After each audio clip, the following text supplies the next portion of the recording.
సరే, ఈరోజు మనం ఒక చాలా ప్రత్యేకమైన ఆలయం గురించి మాట్లాడుకుందాం. ఎందుకంటే ఇక్కడ అమ్మవారు మనకు విగ్రహ రూపంలో కనిపించరన్నమాట. మరి ఎలా? నిరంతరం వెలిగే ఒక జ్వాల రూపంలో. అసలు ఈ శాశ్వత జ్వాల వెనుక ఉన్న రహస్యమేంటో రండి కలిసి తెలుసుకుందాం. చూశారు కదా, ఈ మాటలు ఈ పుణ్యక్షేత్రం ఎంత విభిన్నమైనదో చెప్పకనే చెబుతున్నాయి. ఒక్కసారి ఆలోచించండి. భక్తికి రూపం రాయి కాదు, కాంతి. ఇది వింటుంటేనే ఒక రకమైన ఆధ్యాత్మిక అనుభూతి, ఒక లోతైన ఆశ్చర్యం రెండు కలుగుతాయి కదూ.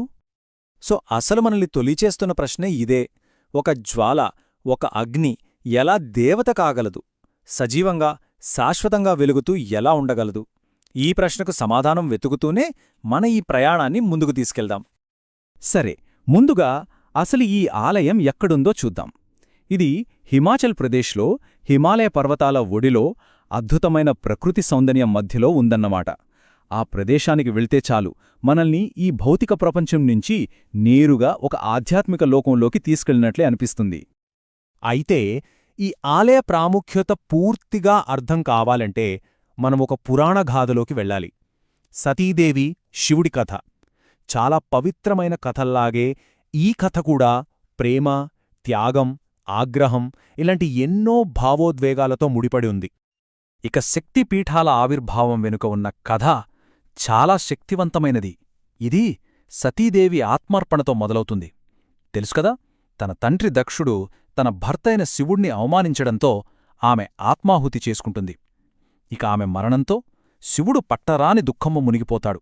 ఆమె శరీరాన్ని భుజాన వేసుకుని విశ్వమంతా తిరుగుతుంటాడు.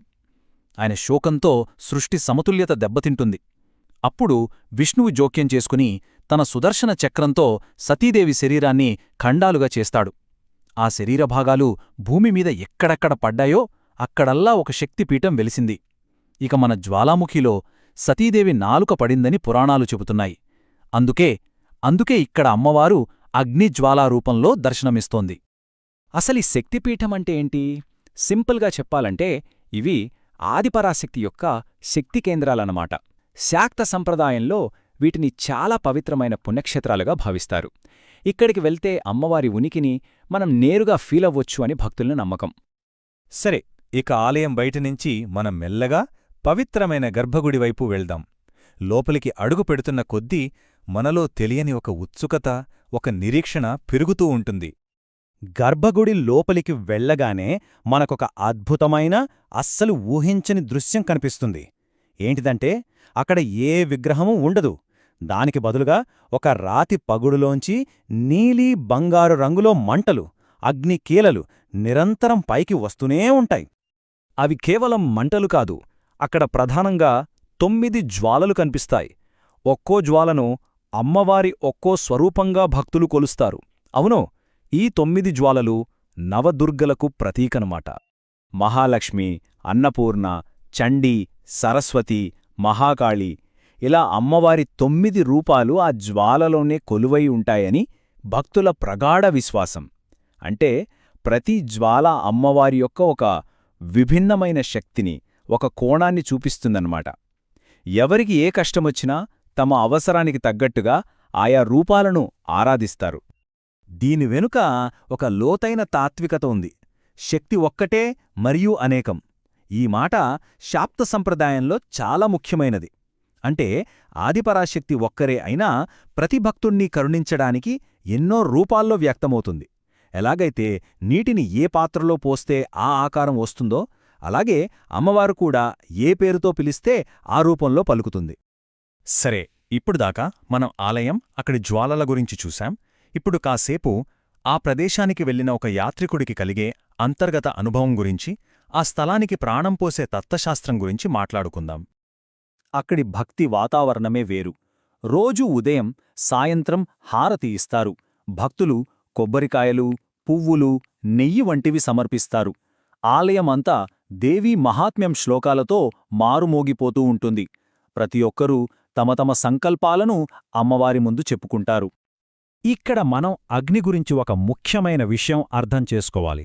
మామూలుగా వేదకాలంలో అగ్గిని ఒక దూతగా చూసేవారు. అంటే మనం సమర్పించే నైవేద్యాలను దేవతల దగ్గరికి తీసుకెళ్లే ఒక మెసెంజర్లాగా. కాని జ్వాలాముఖిలో అలా కాదు. ఇక్కడ అగ్ని దూత కాదు, అగ్నే దైవం. ఆ జ్వాలయే సాక్షాత్తు అమ్మవారి స్వరూపం. ఈ జ్వాలల మహిమ గురించి ఒక అద్భుతమైన కథ ప్రచారంలో ఉంది. చరిత్రలో కొందరు పాలకులు ఈ జ్వాలలను ఆర్పడానికి చేయని ప్రయత్నం లేదట. వాటిమీద పెద్ద పెద్ద ఇనుపరేకులు కప్పించారు, పక్కనే నీటి కాలువలు కూడా తవ్వించారు. కాని ఏం చేసినా లాభం లేకపోయింది. ప్రతిసారీ ఆ జ్వాలలు వాటన్నింటినీ ఛేదించుకుని మరీ పైకి వచ్చి ముందుకన్నా ప్రకాశవంతంగా వెలిగాయని చెప్పుకుంటారు. దైవిక శక్తిని ఎవరూ అణచివేయలేరు అనడానికి ఇదే నిదర్శనమని భక్తులు నమ్ముతారు. సరే, ఇక మనం చివరి దశకు వచ్చేశాం. ఆ జ్వాలముఖి దర్శనం చేసుకుని తిరిగి వచ్చేశాక ఆ అనుభవం యాత్రికుడి జీవితంపై ఎలాంటి శాశ్వత ప్రభావాన్ని చూపిస్తుందో చూద్దాం. ఆ యాత్ర యొక్క స్ఫూర్తిని మన రోజువారీ జీవితంలో నిలుపుకోవటానికి ఇక్కడ కొన్ని సూచనలున్నాయి. అవేంటంటే, దర్శనమయ్యాక కాసేపు మౌనంగా గడపడం, మన భక్తిని చేతల్లో అంటే సేవలో చూపించడం, అన్నింటికన్నా ముఖ్యంగా ఆ అద్భుతమైన అనుభూతిని మన జ్ఞాపకాల్లో పదే పదే గుర్తు చేసుకుంటూ ఉండటం. ఇలా చేయడం వల్ల ఆ యాత్ర ప్రభావం మనతోనే ఉండిపోతుంది. చివరిగా ఒక అద్భుతమైన ప్రార్థనతో దీన్ని ముగిద్దాం. అమ్మా, నా జీవితాన్ని ఎవరి మెప్పుకోసమో చేసే హారతిలా కాకుండా గాలిలో కూడా నిలకడగా వెలిగే ఒక దీపంలా మార్చు. ఎంత గొప్పమాట కదూ! భక్తి అనేది నలుగురికి చూపించే ప్రదర్శన కాదు, అది మనలో మనం తెచ్చుకోవాల్సిన ఒక పరివర్తన. జ్వాలాముఖి నుంచి మనం నిజంగా ఇంటికి తీసుకెళ్లాల్సింది మన గుండెల్లో వెలిగించుకోవాల్సిన అసలైన జ్వాల ఇదే.